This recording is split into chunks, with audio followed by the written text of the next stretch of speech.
Je vais vous parler maintenant des donations, puisque au moment de la prise de retraite, souvent, on va préparer la donation de son patrimoine, en tous les cas l'envisager et mettre en place des éléments pouvant faciliter la transmission du patrimoine. Effectivement, comme je vous l'avais dit, lors de la retraite, on va se demander ce qu'on garde en propriété, ce qu'on vend, ce qu'on loue. On va regarder ses ressources à la retraite face à ses besoins et voir les points d'équilibre. Et donc, par différence, il peut rester des choses qu'on peut donner à ses enfants ou préparer la donation, effectivement, liée notamment au capital de la vente de l'exploitation.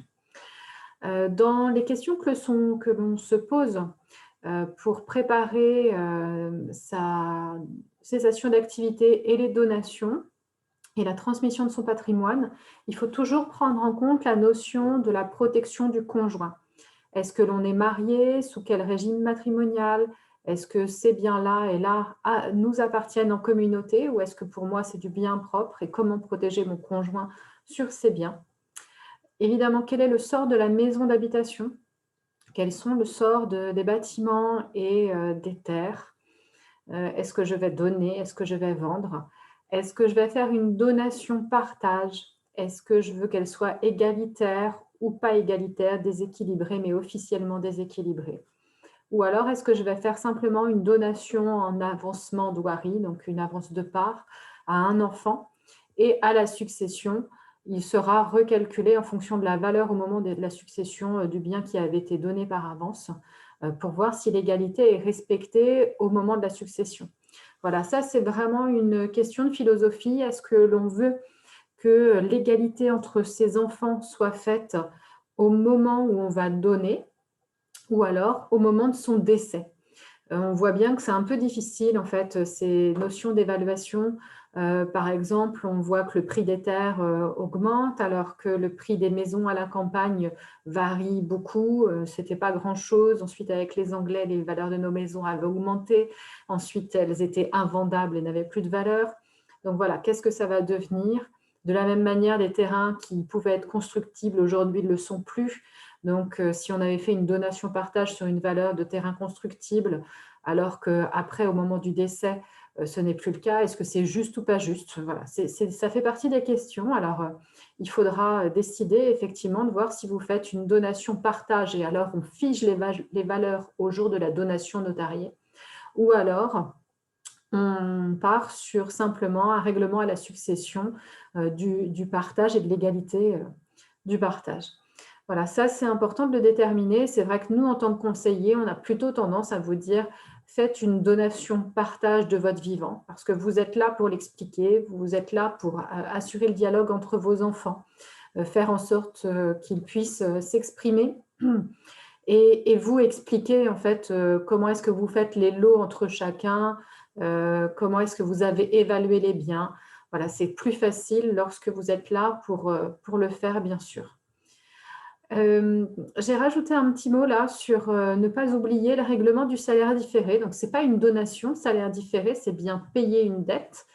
Ça veut dire que votre enfant a été aide familiale sur la ferme et vous ne l'avez pas payé de son salaire, il était nourri, logé, blanchi. Pour autant, on doit lui régler au plus tard à votre décès, à votre succession, son salaire différé.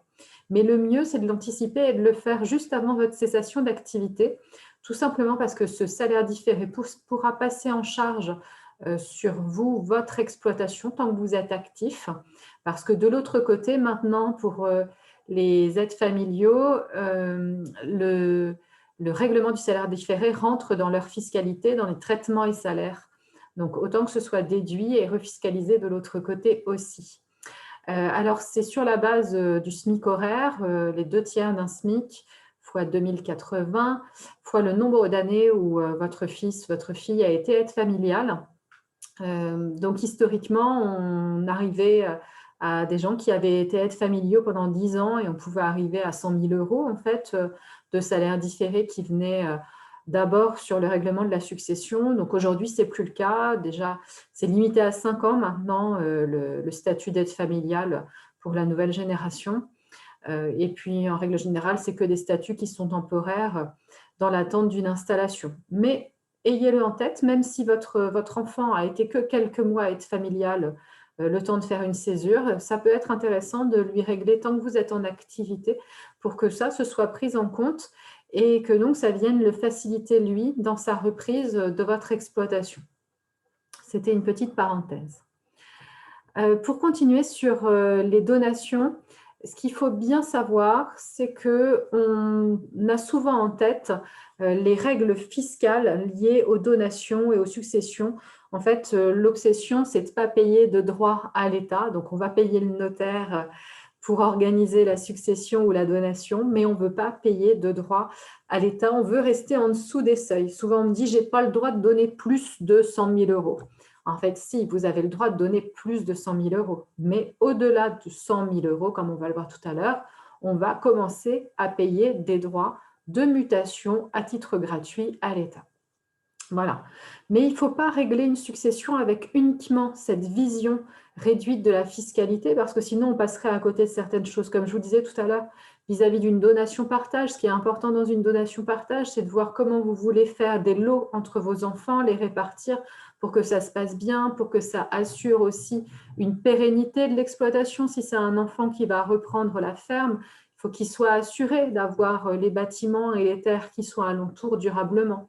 Donc peut-être lui transmettre la nue propriété des terres pour être sûr qu'il en soit un jour pleinement propriétaire.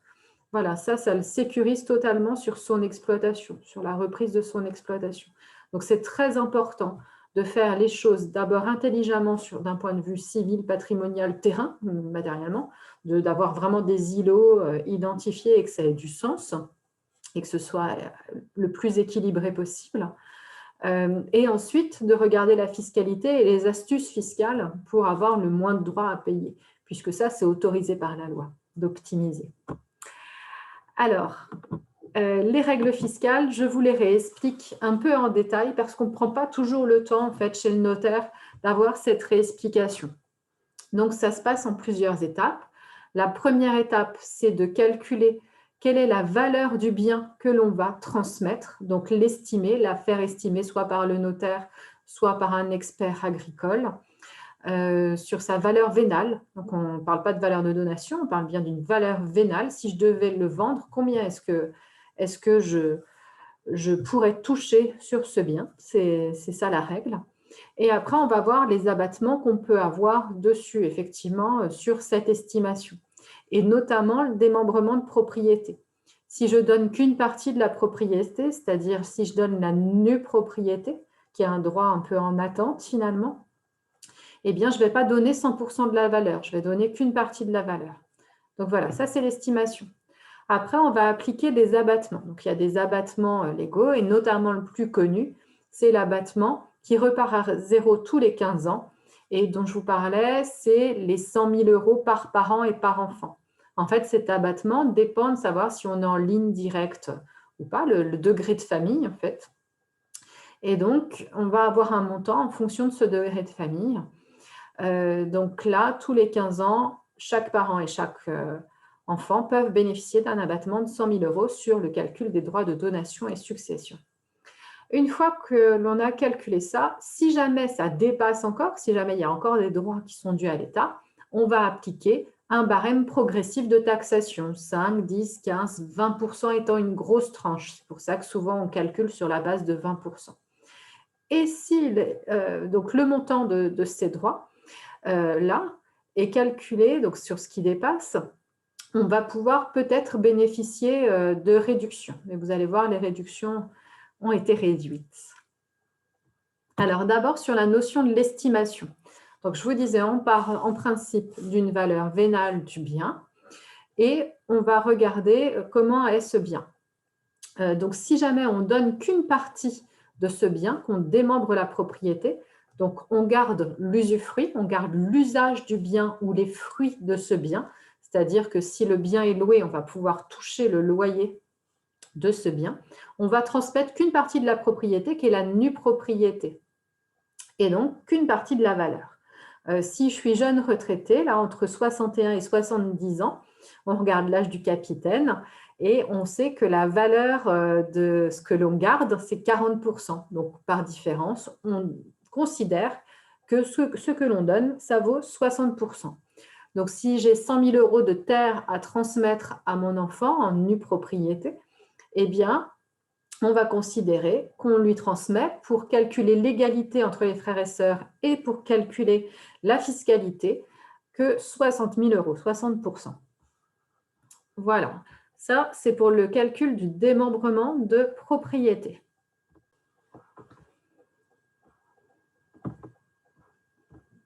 Alors ensuite, les abattements qui sont liés au baux en cours. Donc on considère déjà qu'un bail, un bien qui est loué par bail, que ce soit un appartement ou des terres, a une valeur moindre que des biens qui sont libres. Donc on va appliquer une décote entre 5 et 15% sur la valeur d'un bien libre. Ça, c'est dans l'évaluation, dans l'estimation. Mais en plus, on a un abattement aussi fiscal, cette fois-ci, mais uniquement fiscal, pour calculer les droits dus à l'État. Lorsqu'il y a un bail à long terme, on va compter qu'un quart de la valeur de ce bien. C'est jusqu'à 300 000 euros et la moitié au-delà. Mais 300 000 euros par personne qui reçoit. Donc aujourd'hui, sur nos exploitations agricoles, en général, on applique un abattement de 3 quarts de la valeur. Cet abattement vaut si le bail existe au jour de la donation depuis plus de 2 ans ou existe tout court au jour d'un décès. Le bénéficiaire, donc ceux qui reçoivent la donation, doivent rester propriétaires pendant au moins 5 ans après la donation ou la succession. Ça s'applique aussi, cet abattement de 3 quarts de la valeur, sur les parts sociales de GFA qui louent par bail à long terme à un agriculteur. Ça, c'est vraiment très intéressant de mettre en place ce genre de choses. Quand vous cessez votre activité, même si vous ne mettez pas en place tout de suite une donation au profit de vos enfants, vous prévoyez avec ce bail à long terme une sécurité de l'application d'un abattement. Et puis si derrière vous réalisez un acte notarié de donation-partage sur les terres, vous bénéficierez des 3 quarts. Donc c'est là où en fait on a une anticipation, un calendrier en fait de la transmission du patrimoine à mettre en œuvre au moment de la cessation d'activité. On a aussi un abattement spécifique sur les entreprises. Donc, tout ce qui est activité, ça marche pour les entreprises agricoles comme pour les entreprises artisanales, commerciales. Un abattement de 3 quarts de la valeur des biens, que ce soit sur une entreprise individuelle ou que ce soit sur des parts sociales de sociétés d'exploitation. Alors, il faut exercer soi-même sa profession sur cette entreprise et donner l'entreprise à un enfant qui va y exercer son activité professionnelle principale. Tous les enfants peuvent bénéficier de l'exonération si un des héritiers reprend cette entreprise et règle une soulte à ses frères et sœurs. Ça, c'est très important comme abattement. Ça facilite vraiment la transmission des entreprises. On appelle ça le pacte Dutreil ou l'engagement de conservation d'entreprises ou de parts sociales sur les parts sociales, où on parle aussi avec les numéros des articles du Code général des impôts, donc article 787B du Code général des impôts ou le 787C. Je vous donne les 3 noms possibles parce que souvent, en fonction des conseillers, on n'utilise pas le même nom et on pourrait croire que ce n'est pas le même dispositif qui s'en rapproche, mais en fait, si, c'est bien le même, simplement, il a 3 noms différents.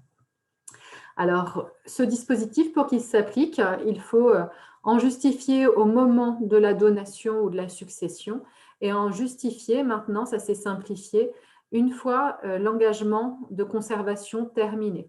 Donc voilà, ça s'est vraiment assoupli et ça permet de faciliter grandement les transmissions d'exploitation.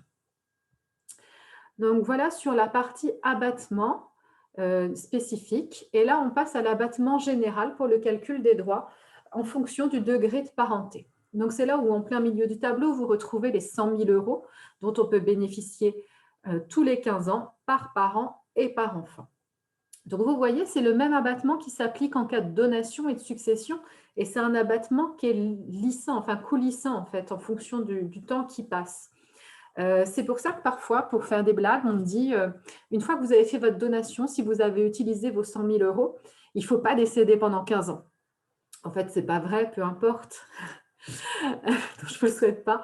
Mais ce que je veux dire par là, c'est que souvent, dans la donation, on va avoir anticipé une donation en nue propriété et donc on peut avoir utilisé l'abattement des 100 000 euros. Ce n'est pas grave parce que l'usufruit, au moment du décès, l'usufruit rejoint la propriété, la nue propriété, ça devient la pleine propriété. Et cet usufruit qui rejoint la nue propriété n'est pas soumise à taxation au moment de la succession. Voilà, donc ça veut dire que la valeur de l'usufruit qui est là n'aura jamais été taxée. Voilà l'économie de droit que l'on a fait. Donc, si on a bien préparé sa transmission et que l'on a donné son patrimoine, au moins en nue propriété, parfois dans la succession, il ne va pas rester grand-chose de l'assurance vie qui est hors succession, enfin hors ces abattements. On va peut-être avoir des meubles, un peu de compte bancaire, une voiture, etc. Mais on ne va pas avoir des gros montants à taxer en règle générale lorsqu'on va avoir préparé sa transmission. Vous pouvez aussi noter là dans ce système des abattements, un abattement spécifique entre grands-parents et petits-enfants du vivant de 31 865. Donc ça, c'est l'abattement général, auquel on va en plus pouvoir rajouter un abattement spécifique pour le don familial de somme d'argent. Oui, parce que ce qu'il faut que je vous dise bien, c'est que là, cet abattement général, il s'applique que ce soit de l'argent, des biens meubles, des immeubles. Voilà, c'est l'abattement général qui s'applique à tous les biens. Alors que là, si du vivant, on donne de l'argent, on peut bénéficier d'un abattement supplémentaire de 31 865 euros par parent et par enfant, ou par grands-parents, petits-enfants, ou tonton, neveu, nièce, à condition que le tonton et la tante n'aient pas de descendants. Et c'est aussi renouvelable tous les 15 ans. Par contre, il y a un critère d'âge. Il faut que celui qui donne ait moins de 80 ans et celui qui reçoit ait plus de 18 ans. Voilà, c'est encadré au niveau de l'âge des bénéficiaires.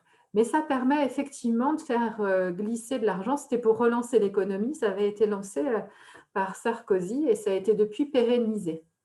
Donc, ça a beaucoup été utilisé sur les transmissions agricoles, notamment au niveau des sociétés, sur des mouvements qu'on peut appeler clic-clac, de transfert, de donation de comptes courants d'associés au sein des sociétés familiales. Ça permet de valider des dons manuels et sans atteindre la trésorerie des sociétés. Donc voilà au niveau des abattements. Et ensuite, si on dépasse et qu'on est encore taxé, en fait, si on est au-dessus avec l'estimation et l'application des abattements, on dépasse encore, eh bien, on va appliquer des barèmes de droits de donation ou de succession progressifs par tranche, 5, 10, 15, et la grosse tranche étant à 20%, là, entre 15 000 euros et 550 000 euros de ce qui dépasse. Voilà le petit calcul. Et ensuite, sur ces droits dus à l'État, on va pouvoir bénéficier de réductions. En fait, il n'y a plus beaucoup de réductions. Historiquement, vous avez connu des réductions lorsque celui qui recevait avait des enfants, on avait une réduction. Donc ça n'existe plus. La réduction qui reste encore, c'est lorsqu'il y a une donation en pleine propriété, donc du vivant, de parts sociales de société ou d'entreprise sous régime de pacte Dutreil, et si la personne qui donne a moins de 70 ans. À ce moment-là, on va avoir une application de 50% de réduction des droits dus à l'État. Donc, c'est très intéressant lorsqu'on a des entreprises d'une valeur importante en transmission familiale de pouvoir bénéficier de cette réduction supplémentaire qui vient à la fin du calcul. Donc, voilà pour la présentation du régime fiscal des donations et des successions. Et alors, un petit mot pour présenter les assurances vie qui sont très utilisées aussi pour faciliter la transmission d'argent, de placement financier. Donc, c'est vrai que les assurances vie, on en retrouve en placement retraite, en placement tout au cours de sa vie. Ça, on rentrera plus dans le détail sur la formation transmission, où on expliquera vraiment l'ensemble des régimes sur les retraits et sur la succession. Mais c'est vrai que c'est des contrats, les contrats d'assurance vie, finalement, c'est des contrats qui sont vendus facilement par l'assureur et le banquier pour résoudre pas mal de problèmes, mais qui sont complexes. Alors, on les dit hors succession, c'est-à-dire qu'on ne va pas les prendre en compte sur l'égalité entre les enfants, On pourrait même aller gratter un peu la réserve héréditaire des enfants, la part dont on ne peut pas les déshériter. Alors voilà, on ne peut pas tout passer en assurance vie, mais quand même. Et d'un point de vue fiscal, ça ne rentre pas dans le calcul que je vous ai montré tout à l'heure, les 100 000 euros par parent et par enfant. C'est un régime spécial qui est là dans le tableau, écrit un peu petit, mais qui est très spécifique. En fait, il faut garder en tête un peu le versement avant les 70 ans, où on a un abattement de 152 000 euros par bénéficiaire d'assurance vie. Et pour les versements après les 70 ans, on est plutôt sur un abattement de 30 000 euros commun à tous les bénéficiaires sur les primes qui sont versées. Donc, c'est différent. On rentrera dans le détail à la formation transmission du patrimoine si vous le souhaitez. Voilà.